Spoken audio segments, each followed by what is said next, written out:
All right, so I'd like to welcome everyone today. My name is Lisa Blue. I'm the Director of Artificial Intelligence Strategies here at Eastern Kentucky University. And today I am so pleased to feature the work of Dr. Bill Thornburgh and Dr. Emily Zuccaro. Bill's going to talk to us today about unlocking the power of Magic School AI, your new teaching assistant. Yes, thank you, Lisa. Welcome everybody to today's presentation. I was going to start out with like a welcome to advanced topics in organic chemistry, but I didn't want to scare anybody. So we'll talk about Magic School AI, which should be a little bit more exciting. I'm very curious, and I do want to see some faces on this. Tell me, have you heard of Magic School AI? So can you use your reaction buttons and just throw a thumb or a hand up in the air? How many of you have heard of Magic School AI?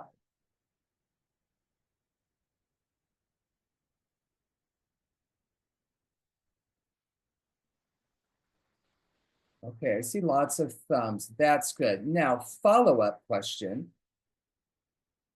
How many of you have actually used Magic School AI and some of its tools? Give a little thumb up or a hand. So I'm seeing less thumbs than before.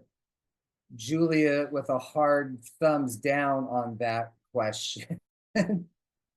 All right, so I think that that's a good start for me. And I guess not surprisingly that some of you have heard of Magic School and some of you haven't, because there right now are just so many AI tools that are out there. Obviously, and I think for students, it's all about Chat GPT still, right? That's the go-to. But there's lots of great things out there.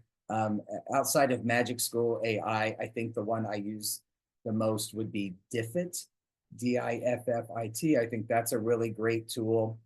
And then sometimes when I want to get a slightly different output than Chat GPT, I may tap into Perplexity, which I think is another one that it's a little bit more academic in nature. So that's a good start. So you're not going to listen to me talk the whole time.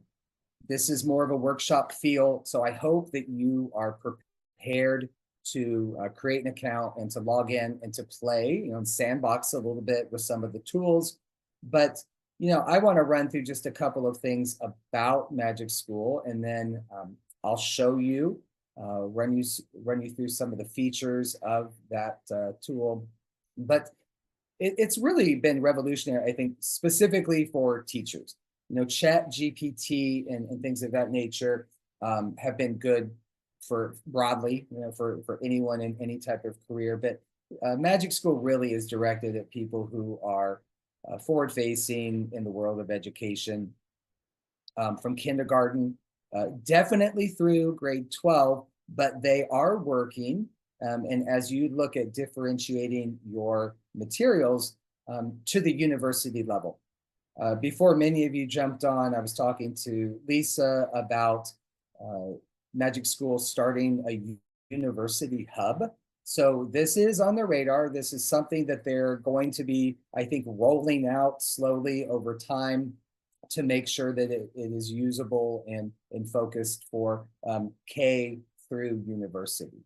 So it's built with teachers in mind. And obviously, it's good for us as teachers because it can help with some of the administrative duties that we have. It can help us with lesson planning and activities and grouping and assessments. But there is also a way, and this would, I think, be more for that K to 12 grade band, where teachers are able to have the students have a Magic School account and do things directly through. So I think that those are really cool ideas. I would not do that at the university level, but there are teachers who are having their students use it in their classes. Okay, and then that brings up something that we can touch on later, but you and how you feel about AI and whether or not you have a policy about the use of AI in your syllabi is very important. We obviously need to be comfortable in doing what we do, and we have to be talking to our students, expressing our expectations for assignments and the use of AI. And so the best way to start that is to have a policy, but then to have open conversation. So this is something I do in every class, and I would say at various times through the semester, I talk about AI, I talk about various tools and the capabilities, and then there are certain assignments where I encourage them to use AI, but of course to be transparent in their use of it. So there are 4 bullet points here I want to go over, and I'll just put them all up. We're busy people. Teachers are busy. And on this call, there are a number of students in one of my courses because this is a tool I was going to be teaching them more about anyway throughout the semester. So why not just join here and have some fun today? But if we can reduce our workload, that is fantastic, because then it allows us to really focus on teaching and the things that matter, which are the students. So I think Magic School does a really great job with that. And we'll play around with some of the tools here shortly, and you'll be able to see that firsthand. It provides resources that then we can directly edit, or we can download and edit later. And so everything's customizable, which is a really cool feature. We can work with students of varying abilities, so we can differentiate, and that could be academic ability, it could be language, it could be grade level, it could be thinking about like scaffolding and within a classroom, like creating resources for students of various levels, reading levels, a little bit of everything is possible. And then obviously, at the university level, we probably don't lesson plan as much as we should to stay focused.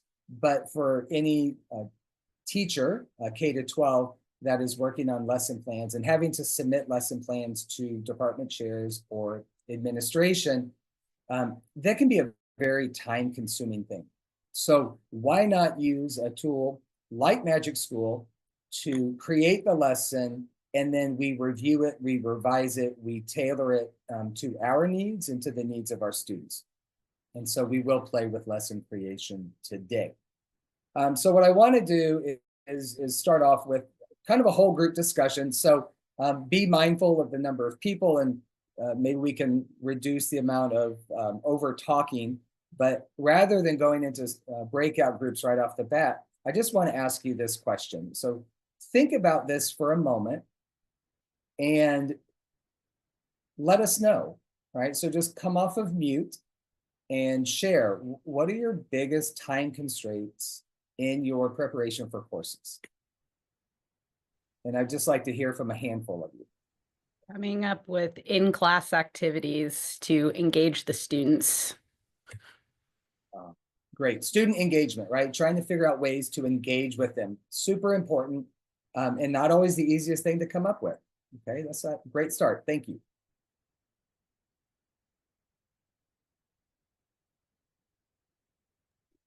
I think wording questions for kind of pre and post assessments around a lesson, which I think are good to do, but sometimes creating those can be a pain. Like I know what they need to know, but then, coming up with a multiple choice or whatever. And listen, I love that you said that. That may be the best answer of the day for me, because there are students on here that are in EDF 413, which is assessment and education. And this is, I think, where teachers often fall short. And that's that one, we have to know what our learning targets are, our objectives are for the day. Two, we have to know what type of target it is. Are we just asking them what their knowledge is, or is it about reasoning, or will we have them perform or produce something? And then what types of questions are best to assess them, right? Like, because you're right, we know what we want them to know, but do they, and do we give them enough opportunity to get there? And are we asking the right questions that we can accurately evaluate them? So that's beautiful. All right, can we get one more response to this question?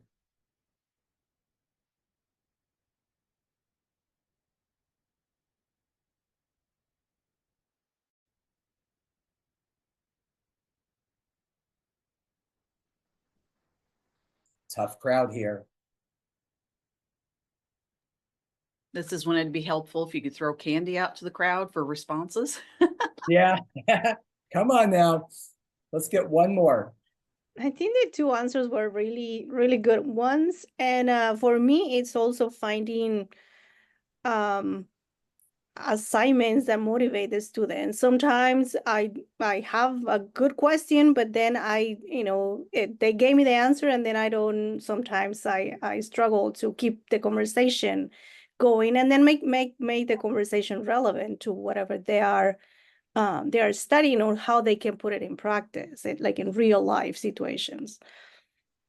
Okay, so 3 really great answers. You know, we have great ideas. We know what we want them to do. We want them to discuss. We want to give them assignments, but then we spend a lot of time thinking about, like, well, how can I do that? And what would be best?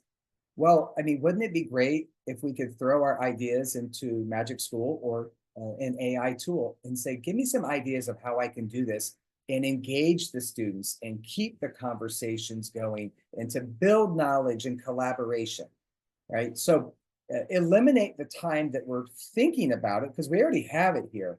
And now let's plug it in and let's get some help. Okay, second question. So when you're planning, right, like, it takes time. So we have what are some of the biggest constraints in how we prepare? But then, like, when you're actually preparing, what is it that's consuming you most? Are you actually writing lesson plans? Are you writing out the questions?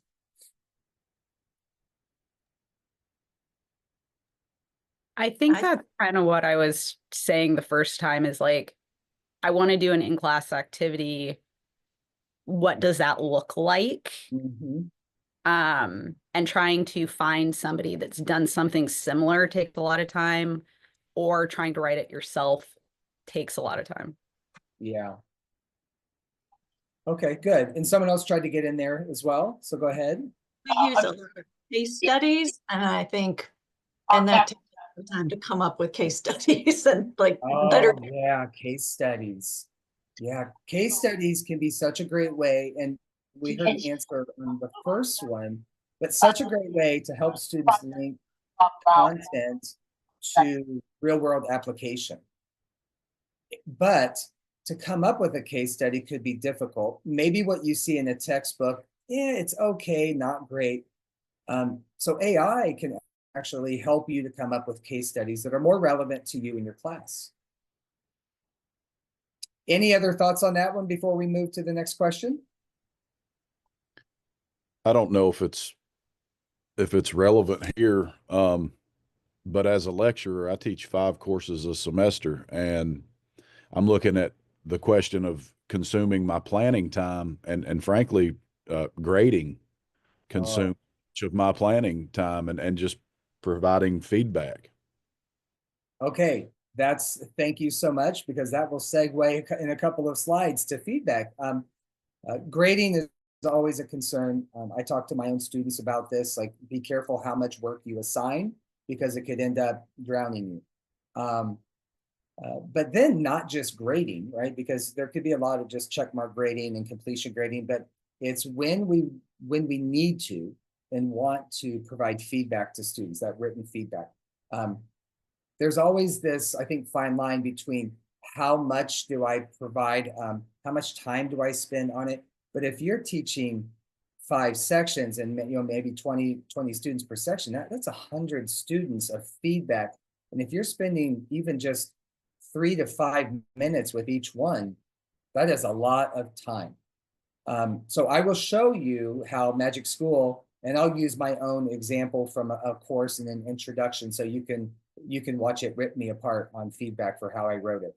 And then decide, right? Because with various tools that can help you provide feedback to students, there's pros and cons. And so, like anything, you have to evaluate, is it worth it? And do I like this tool enough to keep using it? Dr. Zuccaro has used AI and did some testing with grading student work and providing feedback. It took some setup time, but once that was done, I think that she really liked what it was producing for the students. And of course, we have to review it, right? We have to make sure it's accurate. That's really important. And then so moving on, how do we manage? So thank you for the segue there in terms of grading, but assessment creation, right? So writing strong assessment questions or coming up with project ideas and grading, it can be a lot for us that are teaching four courses or maybe even doing an overload and having 5. So how do you manage that? How much time are you spending on it? And do you wish you could get that time back?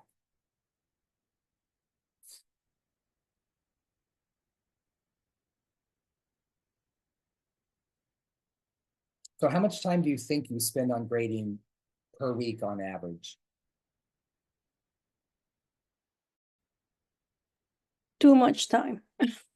That's probably a good enough answer for everybody. Yeah. I teach language courses, so I spend a lot of time looking for the right sentence structure or just the content, but and ideas, but also the language use. So I do spend a lot of time on grading. Yeah, if I open my Canvas app right now, I'd see a little over 300 assignments that need to be graded over my 4 sections. So it's too much. It's a lot. And again, we have to think about what needs to be graded and to what level does it need to be graded. And if it's something that we are just spot checking, did it really need to be assigned and submitted in the first place? We're lucky because for us, we're working with university students, so we should be holding them to a higher expectation of personal, accountability and responsibility. But as I tell my own students, we still have to think about our own time and sometimes be selfish with that time. But if we had an AI tool that could help us reduce that workload, that would be an amazing thing. We had some good comments in the chat too. We've got 4 to 5 hours from Aaron. Christina says hours and hours, all caps. Catherine mentioned that she spends less time grading than she used to after moving to alternative grading. Catherine, are you an ungrader? Is that what I'm hearing? Yes, that is correct. Fantastic. And Carl spends almost a full workday a week grading and providing feedback. Oh, Carl, you're a saint. Yeah, I was going to say that not just the grading, but the giving student feedback takes a lot of time because you have to be very careful and yet very clear and concise so that they'll read it. Right. Yeah, and that's the key. I mean, right now we're just getting into like basic education that athletic teams practice and practice and practice and then they play. But in education, we typically give them just a little bit of practice and then we go, now go play. And that play is the assessment. So we should be giving them opportunities to revise and resubmit and revise and resubmit. And then we have to decide, like, in terms of that feedback cycle, like, when is enough, and when do you feel good that the students know, and when do the students feel good that they know? But I mean, it's ever time consuming without a doubt. So all right. So Shirley did not disappoint. Shirley dangled a comment and said video grading helps. Shirley, would you mind coming off mute and telling us about video grading? Oh, of course I will. I love that. I find that if I grade on a rubric quickly, put a couple comments, and then I could go right in, and I really like Canvas right now because I'm able to get it narrowed down. This is what you did really well. Consider blah, blah, blah, blah, blah. And then I finish with, again, my sandwich comment of, I'm really hoping you take this to become the best leader you can be and blah, blah, blah, blah, blah. But anyway, I just finished doing that this morning. And, but the problem, I can say that the negative to it is I sometimes like to see my students. So when they do video presentations, those take a lot of time to look at. So I usually have those going on my phone with then my blah, blah, blah, blah, blah on my computer. Shirley, I set it was new faculty orientation, and you talked about video creation, and I actually have used it on and off in various classes. So I appreciate that idea, and I implemented it. Cool, thanks. Yeah. I really think it's fun. It is. It's fun. And I think as long as the students are watching it, right, then I think it saves us the time to do this and as we heard earlier, to think about the wording that we're choosing. So we can just say it. But if we're struggling with the wording that we may want to use or the level of feedback that we want to give, that's where something like AI can come in and really help to make us more efficient. So just for the sake of time, because I want you all to get your hands dirty here in a moment, we're going to skip that last question because I think we already touched on it. It takes time to come up with good ideas and to really think through them. And so AI is there to help us. Chat PDF is really good to insert, PDF documents and then get summaries that can help you pull out discussion questions. Chat GPT, MagicSchoolAI, Diffit. There's all so many tools. So you just got to find the one that works best for you. But today we're going to talk about each of these, right? Like how do we help ourselves with lesson planning, coming up with various types of assessments and rubrics, how we can personalize learning for our students, and how can we differentiate, and then how good is AI at providing feedback? And so again, I'll show you my own work so you can watch it. I did it the other day as a trial, and it was kind of funny. It basically told me I could do a lot better. So I think that there are pros and cons to using AI for certain tasks, because we don't want to automate so much that we're like widening that gap between us and our students. We want to bridge the gap. And so is it possible to use AI to help us do things better, but we're still personal and connected to what it is our students are thinking and doing in our classes? So the lesson planning, I was telling Lisa earlier, I think Magic School is now a little over, it's somewhere between 80 and 90 different tools. And I pretty regularly use like 4 or 5 of them. Lesson planning is one, because in my various classes, students are required to write lessons. So I use Magic School to say, well, let's go and create a lesson. Students, you go create your lesson. But then let's compare them, and like, where did it do a good job that maybe you didn't? And how could we revise the Magic School lesson plan to be stronger? And this is why, again, in part of these AI conversations that we have with students, it's letting them know that using AI and copying and pasting, that's just cheating, right? And it doesn't benefit anybody. But using AI, really critically evaluating it and making revisions and conversing with AI to fine-tune what it is you're looking for is helping students build knowledge. It's helping them put their ideas into it. And so that becomes then more like a collaboration between the student and AI to produce stronger work. So I'm a fan of using it as long as students aren't trying to pass it off as their own work. And that's why transparency is so important. But you'll see these things in action here momentarily, because I'm going to pop over to Magic School. So give me 1 second. Let me find, should be here. Okay. And so before I go to that lesson plan, I just want to give you just a quick overview. You can see up here in the top left that I have Magic School Plus. So I typically use the free version. I don't pay for any AI tool. I went through the process of becoming a Magic School AI pioneer. And as part of that, they gave us a year free. So that's why I have it. It does allow you to do some extra things, which are pretty cool. But I think the free version is really good. It's very strong. Lisa did create a resource guide for you, and I'll just go ahead and show you this, that there's a bunch of links at the bottom of that resource guide. Those things are all kind of right over here, the PD resources and like finding the testimonials. So you'll be able to click on those when she shares that with you later. quick view, as you scroll through, you can see all of these different things it's capable of. But if you're new to Magic School AI, instead of going through everywhere, let's just say we are interested in lesson planning. So you start to type up in the search bar, and there you go. It narrows it down. So as a science teacher, I often use the 5E model. So it's right there.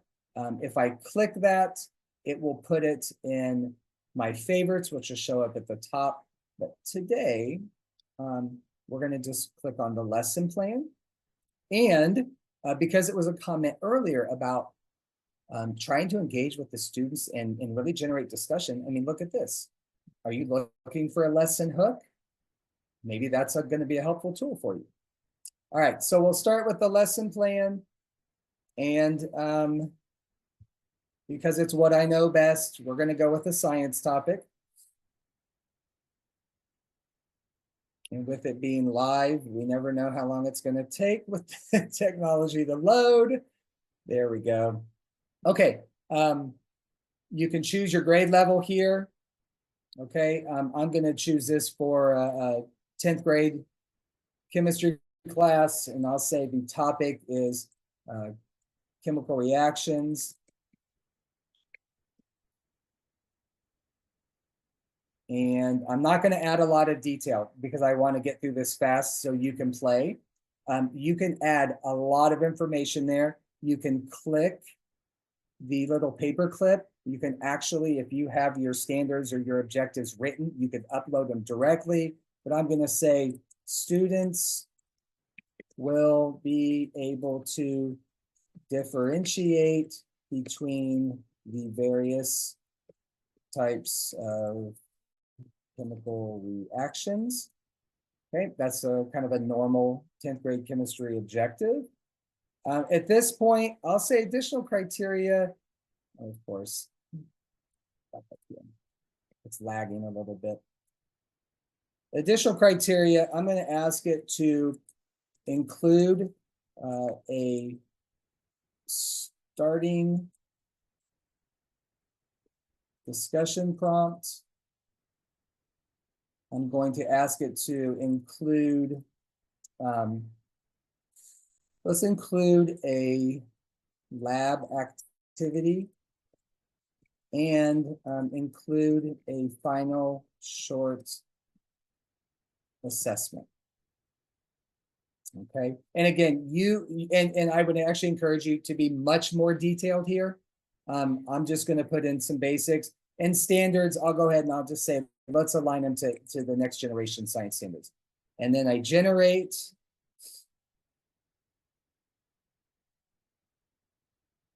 And that took less than a second to start. We'll let it roll through before I go back up to the top.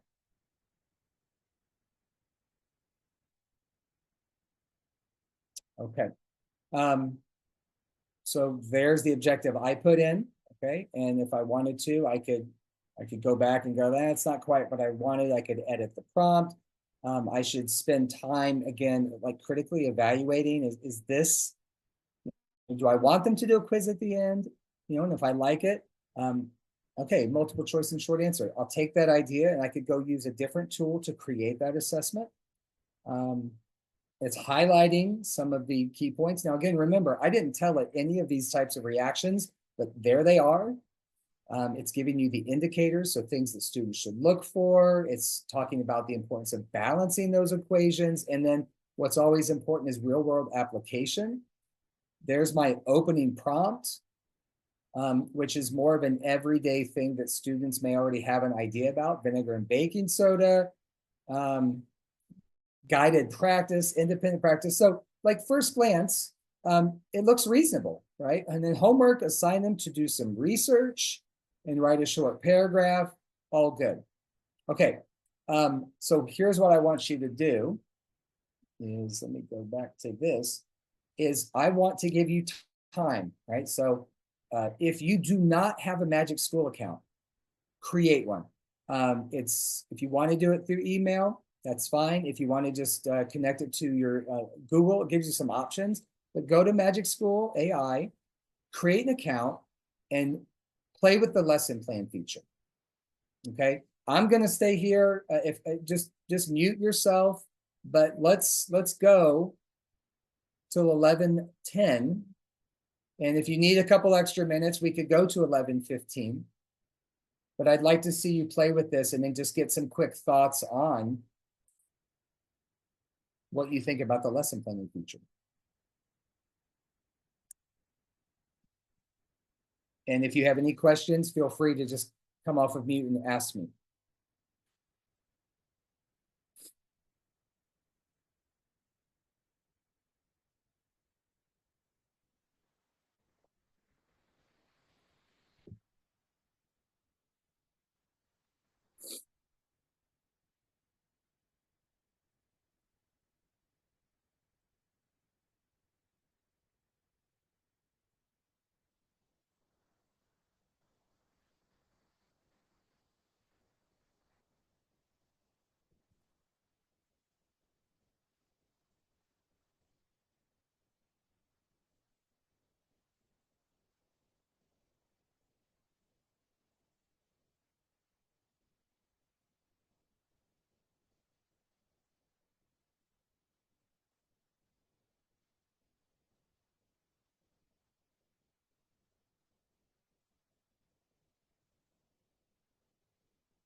Does anyone have any issues with like getting access to it quickly?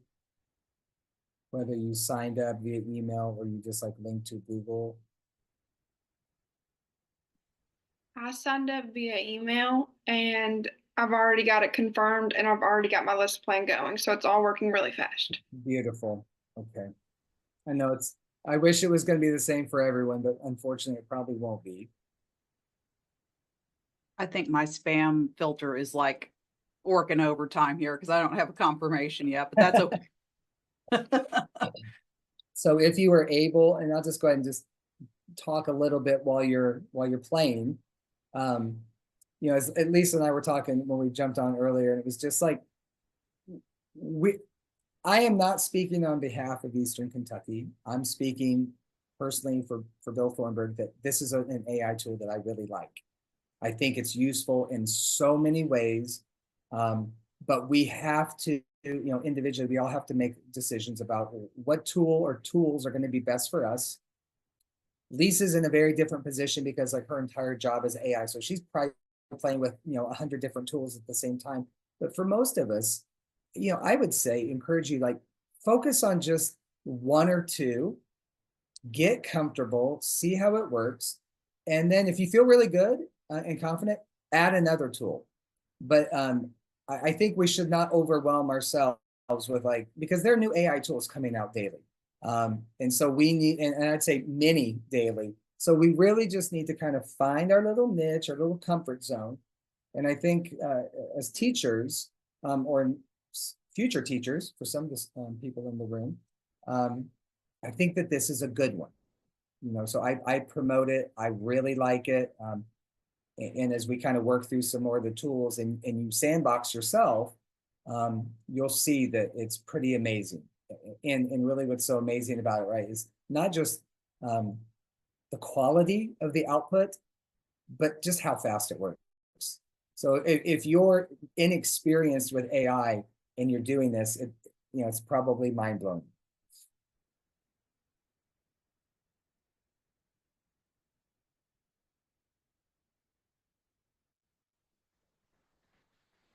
For the students in the room, this is where I would say, you know, I talked to you a couple of weeks ago about like foundational knowledge and the importance of everything from learning targets to assessment to just students, right? Knowing how to work with students.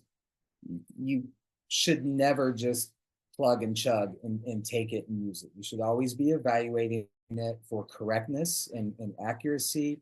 You should be evaluating it to make sure that it's not reverting back to just traditional multiple choice tests, because we know that there are way more fun and creative ways to assess our students' knowledge. And so don't ever take an output and think that it's great. It may be, but it's going to be after you evaluate it. Okay. And then if you don't quite like it, revise your prompt. We have some great comments. We've favorited several tools. This is really neat. It's a great tool. Thank you for sharing. And Umida says it's similar to Kongmigo and Diffit apps that she likes to use. So Umida is one of our super users. She plays with all the AIs and comes to all of our events. Catherine also notes, in theory, she likes it, but in comparing it to instructor notes from the textbook for a lesson she has next week, the textbook resource was better. However, this is a great resource for textbooks that don't offer instructor notes. Good. Yeah. Awesome. Thank you all for the comments. Yeah. And that's important, right? Like if you didn't play with the AI, you wouldn't know that's true. But you have, and you look and you compare and you're like, okay, I'm going to go this direction. And then, you know, think about how AI could maybe supplement those resources that you get from textbook and publishers to make everything you do better. So it's 11:10, and I just thank you for some of you who've thrown in the chat. Does anyone else want to just chime in real quickly and just kind of give some comments on what happened when you created a lesson plan?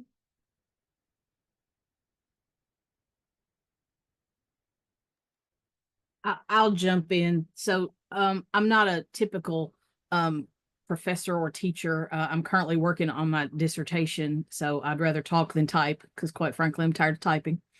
But I literally, so I'm in supply chain, and I literally just typed into the lesson plan, that I needed it to be about transportation, and they needed to know the 5 major modes of transportation and be able to list and describe them each in detail. And now I have a slide in a PowerPoint that gives them all of these details about each one and compares them. And this tells me to put them in groups and have them do that and put in their ideas before we go over it. And I would have never thought to do that. So I think that's a great idea. So I'm really impressed with this. This is nice. I like it. Thank you all for this. Fantastic. Yeah. Grouping strategies. And like, I think a lot of times, right, we forget what we know and we just want to talk to them.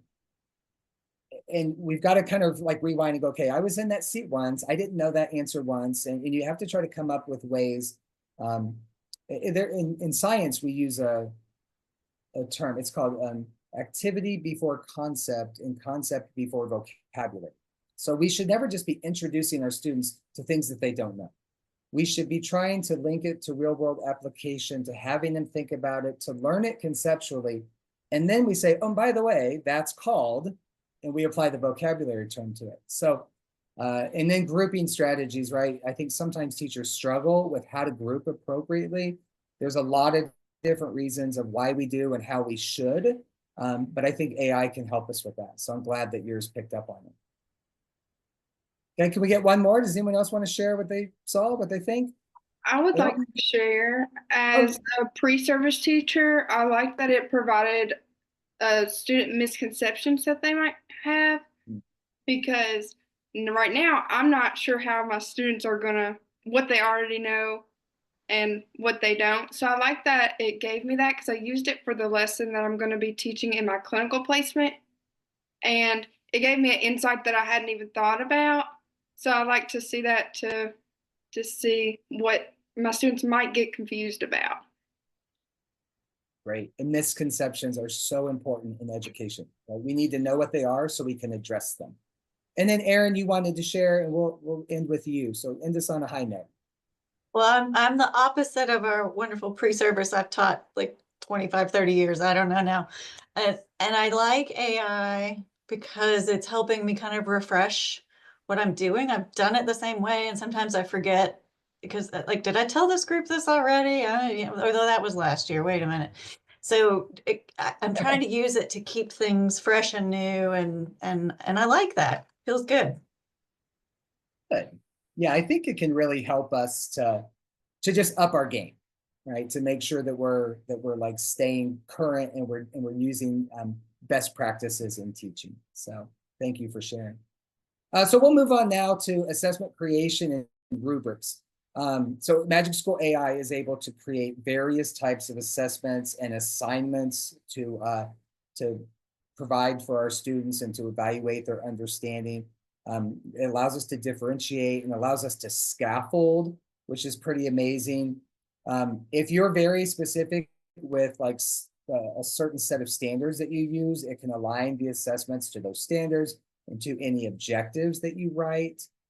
And then, I mean, I don't know about you all, but one thing that it's not my favorite thing to do is to create a rubric, especially from scratch. You know, we get caught up on, well, how many proficiency levels should we have? And is this criteria, really that important that I need to put it in here? And then the dreaded descriptors. And how can we be specific yet allow for flexibility in our grading? So rubric creation is, I say that they're a necessary evil in teaching. I think that they're good for keeping us consistent in evaluating our students, and they're good for communicating to our students what's important to us and how they'll be evaluated. But at the same time, I think that they can crush creativity. I think that they can limit, students can look at it and go, okay, I'm just going to do that. Like, I'm not going to go beyond because I don't need to. And I think that sucks, to be quite honest. Like, we want our students to do more and go beyond. So we have to be really careful with rubrics, and MagicSchoolAI, as well as some other tools, can help us create rubrics. And then the great thing is that they're customizable. Okay, so you all have it open. So that is super cool. And I do want to just do a check-in, and I'm kind of looking at the faces I can see. have you been able to get into Magic School AI? Does anyone not have an account yet? Okay, so that's great. Let's just do it together then. So let's work on, let's go back to the main page. There we go. And under your search tool, go ahead and just start to type something like assessment or quiz and see what pops up. Okay, and so I'll add a couple more letters to make mine a little bit better. So I'm going to choose the multiple choice quiz / assessment tool. And so if you want to follow along, let's all just use the same tool.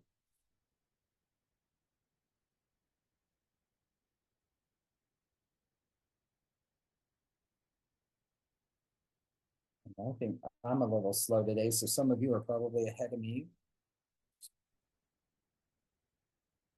There we go. Choose a grade level. I'll just alter mine a little bit for fun. You can choose the number of questions you want. I'm going to make mine be a short quiz, so I'm going to choose 5 questions. If you want to get a better idea of its capability, maybe you want to choose more, like 10 or 15. And then you want to throw in there your topic. So I'm going to put, so 5th grade, I think 5th grade, they talk about planets. So we're going to look at planets, solar system. And I'll type in a little bit more specific. I'll do planet characteristics.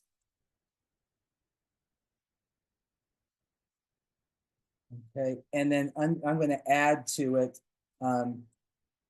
provide questions of varying difficulty.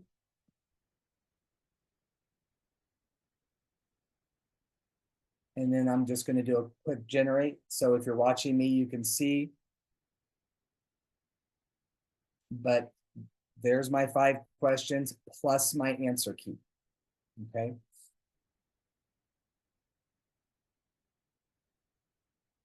Now, because earlier I was giving you a little tutorial, let me add a couple more things in here for you. If you ever need to go back to something that you did before, on the left, you have your output history over in the toolbar. Raina is the chatbot. So you actually can have Raina help you to do things. So like, let's say you have an idea of what you want to do, but you're not sure how to word it or how you could make it better. You could ask Raina to start to write a prompt for you. She does some pretty cool things. And then as you scroll to the bottom of your output, you can see like, okay, I can copy this and I can export it. I can click the edit button and I can edit it right here before I export it. If you click that export button, you see that you can send it to a variety of places. And then when you click the more button, right, like, okay, I can save it. Now, the difference between the free version and the upgrade version is I could click here on actions and I could translate this to a different language. So I'll just do it to Spanish since that's what I have it set to. And here is my quiz for my Spanish speaking students. So that's a pretty awesome feature that you don't have to like copy and paste and then go to Google Translate and add extra steps. It just does it right here. I can go ahead and I can change the length of the questions. I can make the questions into a different format. I can customize and I can differentiate them. I can ask Magic School to rewrite them.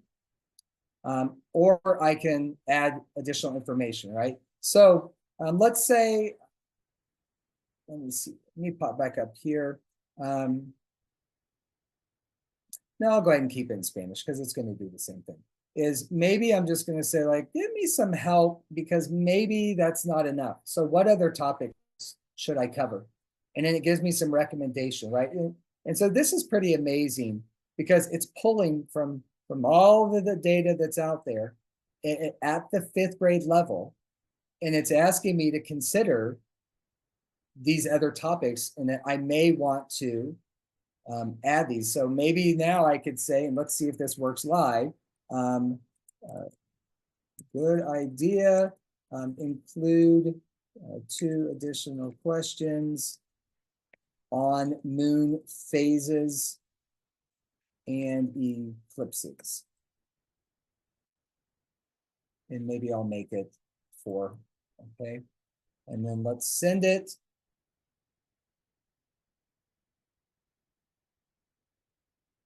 And so there would be 4 questions that I could add to my original quiz, okay?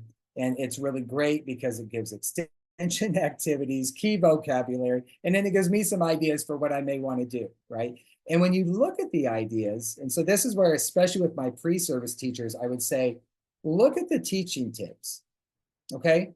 Real world application, incorporating supplemental materials and from trusted sources like NASA, connecting to culture, right? That's part of being culturally responsive in our practices. Having discussion about the topic and how it impacts us and our planet, and then including things that are local, right? So making things personally relevant. And so, right, at first glance, all 5 of these are very good strategies to you being a better teacher and providing a better learning experience for your students. So that's assessment creation. Now, the second part of this was we were talking about rubrics. So I'm going to go back to the home page. And if you want to watch me, you can. But if you would like to follow along, I'm going to type up in the search bar, rubric generator. And then it's going to ask me to plug in what it is I want it to do.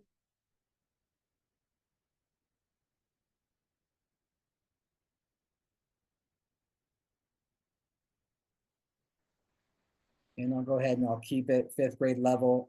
I would prefer the 4-point scale, but you can see there it gives you lots of options, in terms of proficiency levels.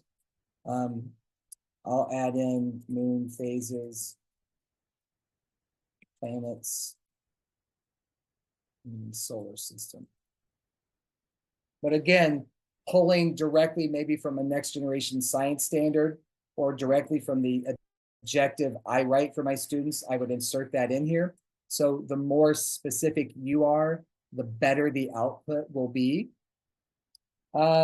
Assignment creation is, let's see, I'm going to ask them to conduct research and create a trifold poster. Then deliver a 5-minute presentation to the class. Okay, so just very basic. I'm not going to ask for any customization. And then once that catches up, I'm going to generate my rubric.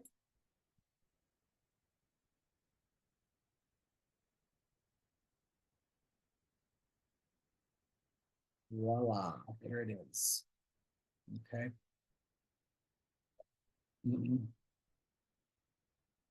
And as with anything else that you create, I can say, I don't like the research depth.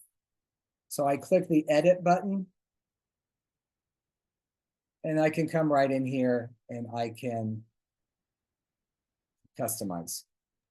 Okay, you've got your tools across the top. Now you may mess up on the first time. Let's say maybe I really want a 5th category, right? And so I'm going to come here and I'm going to click this button. And then you go, uh-oh, that didn't put it where I needed it to be. Well, that's okay. There's a little bit of a learning curve as with anything that you use. The point is play around with it. Once you figure it out, you'll understand how to edit things more quickly. You don't like the wording of something, you can just delete it and say, scientific stuff, right? Okay. And I don't want it to be called poster design. I want it to be called trifold design. So the ability to edit here before you export it out into your Google Drive or into a Word document is a really great feature. So I'll cancel those changes. But again, like for the student teachers in the room, but really for all of us, I would say this is where we have to take our time and we have to go through this. To me, go ahead. A big question. Yeah. Cindy was wondering, how do you communicate with your education majors in regards to using a school-specific AI tool in their learning? Do you use the stoplight AI use acceptability in terms of letting them cite their use of it in their assignments? Yes. So Cindy, I use a version of it. I don't use the stoplight. I use more of like the second iteration of Leon Furr's, which is more or less a stoplight, but it's got a few more, like an extra category or two.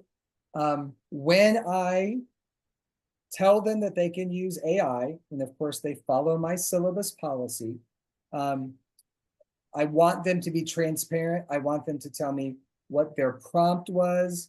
I want them to tell me how they revised it. I want them to include all of the original work. Because if a student submits this, but then they submit a revised version, then I can look at that and I can go like, wow, they really took their time reading the descriptors and deciding what was important and what made the most sense and seeing the adjustments they make. I feel good about it, right? Versus a student who turns in something that, eerily looks like it was created by AI, yet they say nothing.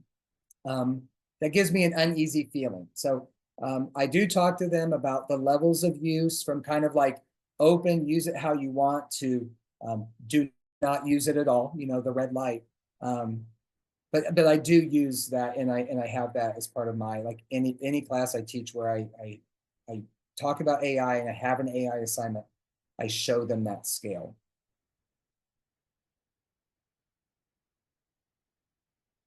Okay. So I'm gonna, let's see, I want to come back to see some faces. And I just want to get some quick thoughts, right? Assessment creation and rubric creation. First impressions?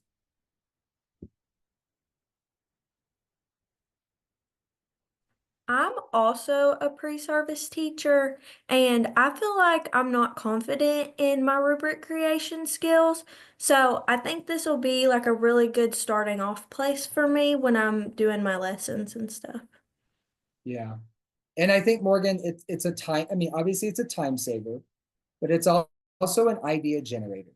And I think as is the case in most AIs, is when you're using it as a brainstorming tool, it's very effective. It's going to help you. So if you ever find yourself stuck and you use it to just help to get the juices flowing and generate some ideas, I think that's a great use of AI.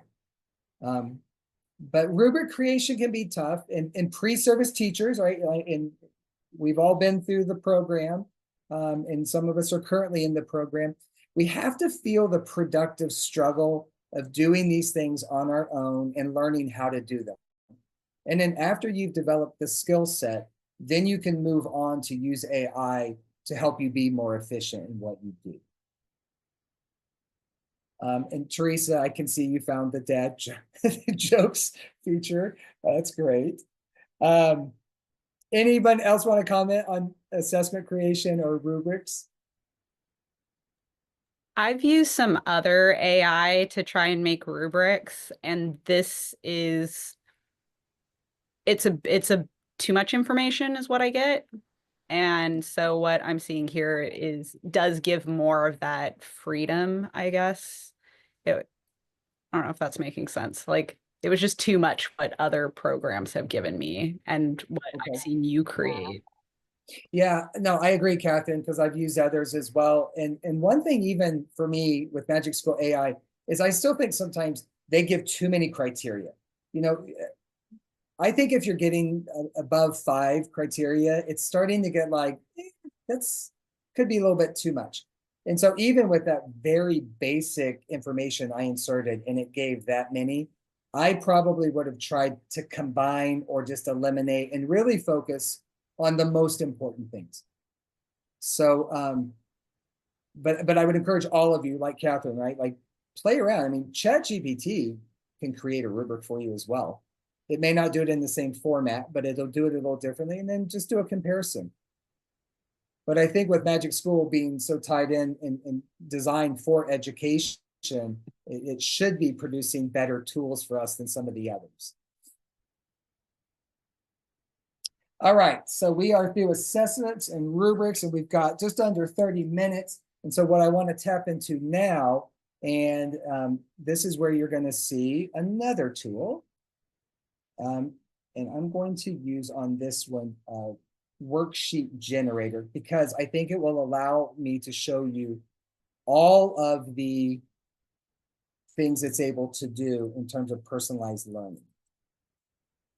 This is one in like personal day-to-day use I don't use often. I have before, but not often. So I'm still playing around with this one.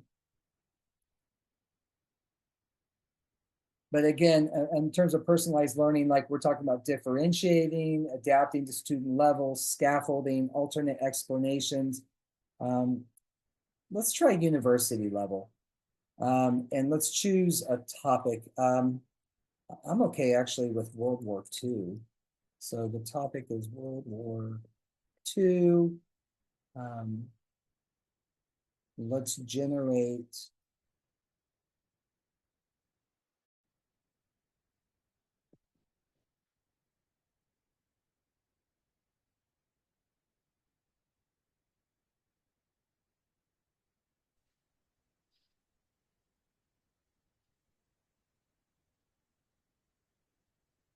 Will it catch that it's word, not world?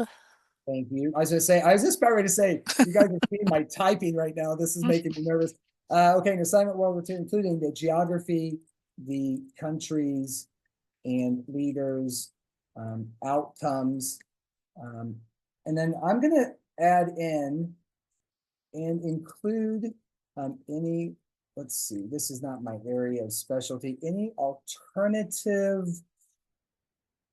solutions that could have come from this conflict. Let's see what happens on this, okay? I also am going to ask it to, and I'm always nice with the AI. I'm always like, please, and could you generate, please include ideas to differentiate for students at various reading and academic levels. And of course, I could add in their language as well. And then also include a format that will scaffold the information for students. And so I'm trying to put all of this into one big assignment. So let's see what happens.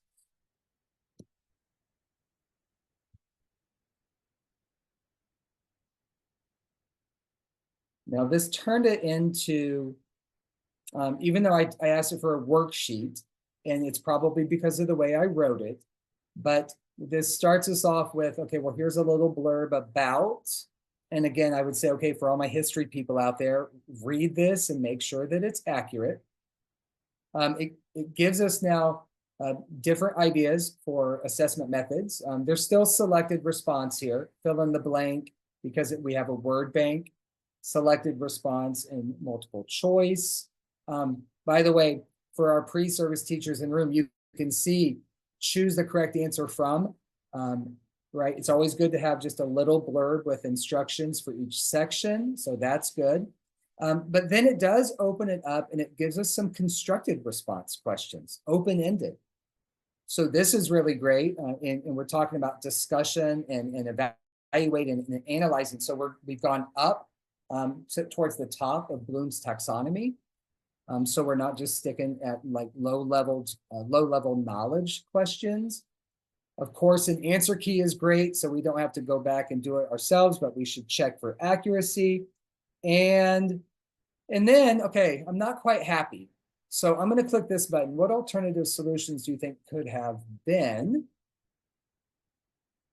And so this is a great thing, especially with the plus version of Magic School, that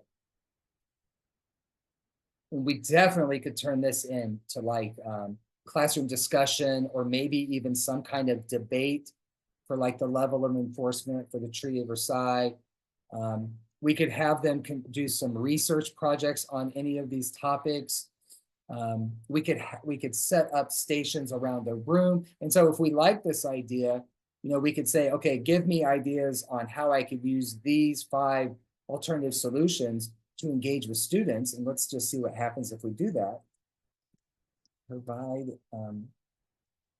activity ideas for these 5 alternative, what do they call them? Solutions to engage students.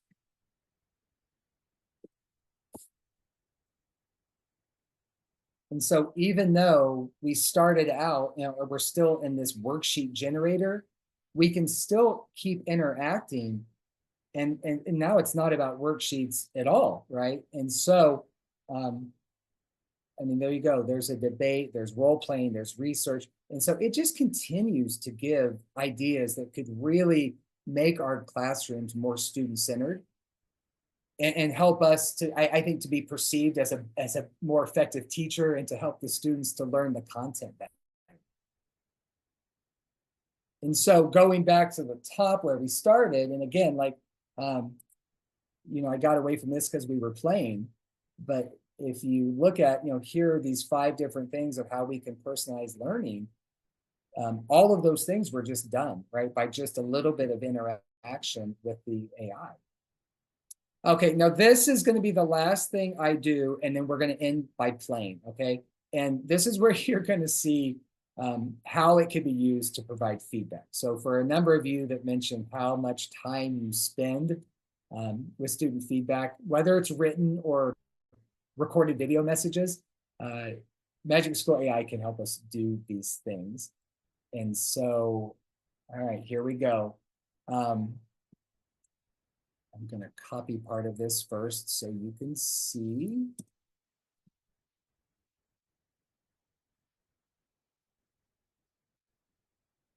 Back to my home page to find the feedback tool.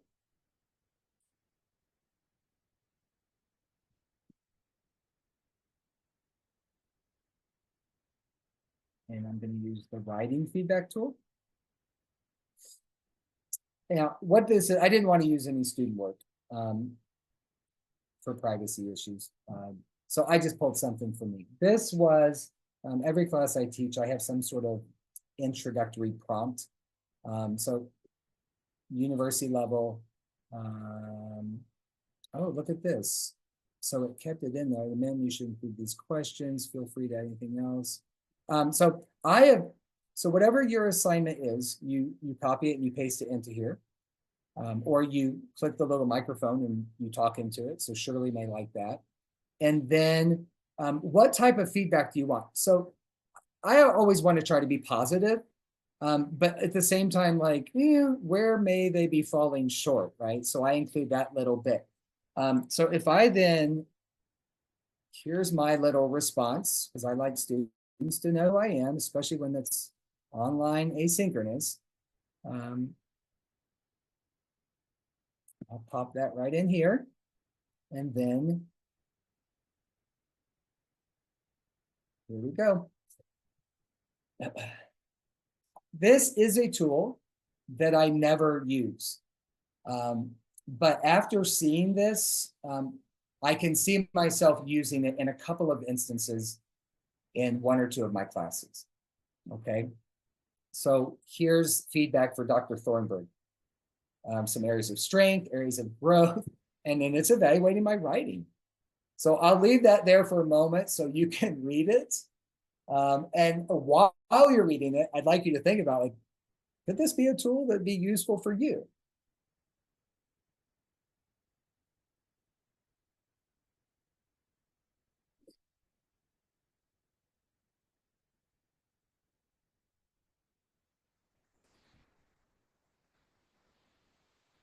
Can I just ask real quick with this program, the privacy with putting any of our students' work in there and what that policy is? Yeah, and you know what? I totally forgot what I wanted to do there is if I was using this to assess a student, like I put Dr. Thornburgh, I would have eliminated my name. I should have eliminated my name, but you know, for me, I don't care. It's me. I would, as with any AI, I would de-identify. So if a student ever included their name, or let's say the name of a school that they work at, or a facility that I would remove those and just insert a fake name. And that would work to eliminate some of the privacy, issues. In the resource guide that Lisa created, there are some links, and you can read about. MagicSchoolAI actually has a very high rating when it comes to privacy. I think it's 93% versus ChatGPT is maybe like 46 or 48%. There's a organization that goes around and they rate these AI tools for this issue. So it's pretty high, but then we just have to make good decisions with the types of things that we're putting into it. So if you feel like there's any identifiable information, of course, I would encourage you to remove it and insert pseudonyms and different things like that. So we have a comment here. Matthew grabbed one of their FAQs, and it says, we built Magic School from the ground up for the privacy and security needs of schools and districts. We do not sell your data, do not use personally identifiable information to train models, and we have world-class security and privacy standards. Yeah. Yeah, they've done some good stuff to eliminate concerns in this area. But of course, like anything else in life, there's no guarantee, there's no certainty, there's with to 100%. So use best judgment if ever using AI, where personal or private information could be part of an assignment. Okay. So that's the feedback generator. It's there, it's decent. It made me actually go back and read what I wrote and think like, gosh, I guess I could have done that better. But going back to a comment way earlier and thinking about how all of this plays out in the classroom, or in our classroom, it's thinking about, can we use the AI, but still like maintain those relationships and that connectedness to our students, right? We don't want to lose that. And so we have to be able to find that, I think, happy balance. So I would never take that, copy it, and paste it in. It's too, it's too computer generated. I would add in there some personal comments as well, and add the student's name, and I would link back to very maybe specific things. Like I had a student that mentioned she plays volleyball, and I think I responded, I was like, hey, let's talk volleyball anytime you want. That way it's, again, we want the students to know that we are reading their work. We are giving them ideas to, revise and improve over time. Okay, and we are getting near the end. So what I want to do, Lisa, let's throw them into, can you help me with this? Let's throw them into breakout rooms, maybe 4 or 5 per breakout room. And these questions are in your resource guide. I added them. And what I want you to just do in a small group for a bit is just talk. You've signed up, you've played around with it on your own, you've seen me work through some things. But I think it's important that we still critically evaluate the tool and how we think it can help us or not, and the challenges and concerns that we have with it. And that could be the ethics or the privacy, it could be cheating. But let's spend some time in a smaller group to address some of these questions. All right, those breakout rooms are ready, so. Okay, thank you, have fun. Lisa and I will jump in and just be a little fly on the wall.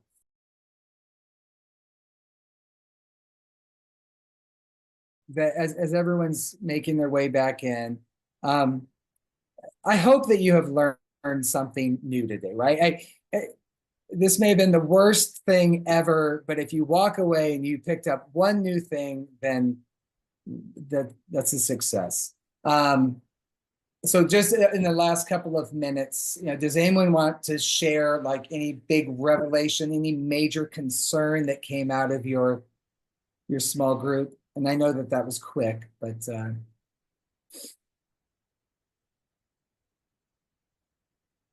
I would like to share just a revelation that we also talked about in our room, which is through my own use of AI, I found like I can't help but learn because I have to put in quality information and it kicks out information that I have to double check. And that makes me really excited about using AI in different ways, both for myself and for students in the learning process. So whether it's learning how to make better rubrics or learning how to come up with better in-class activities or getting students to learn the material by engaging with this thing. I love it. Thank you. That was perfect. Since I'm from the old school of teaching, I think I'm going to be learning more from my younger colleagues, perhaps, or just colleagues who know more about AI than I do. I'm just starting to see what all can be done with it. And I'm concerned, of course, about the accuracy and how you maybe cite the source, and whether or not it's going to be plagiarism or not. So I don't really have a stance on it yet or a handle on it yet. So I'm just learning. Alicia, good luck in your journey to become more AI literate. It can be overwhelming for sure. But just take your time, and you all have the slides, and there was some at the end that like the links touch on, so I didn't feel the need to like cover them. But there is a slide that talks about like baby steps, right? Just a little integration at a time and implementation, and that's all you need. And then over time, you'll build up and you'll feel more comfortable, and I think you'll see changes, and you'll maybe want to explore additional tools. I teach marketing, and so in our breakout session, I said, this is like when the microwave was invented, they thought it would take over the oven, but it did not. It was just an additional appliance. Good point. All right. Can we get one more? Because we're at time. Can we get one more final thoughts?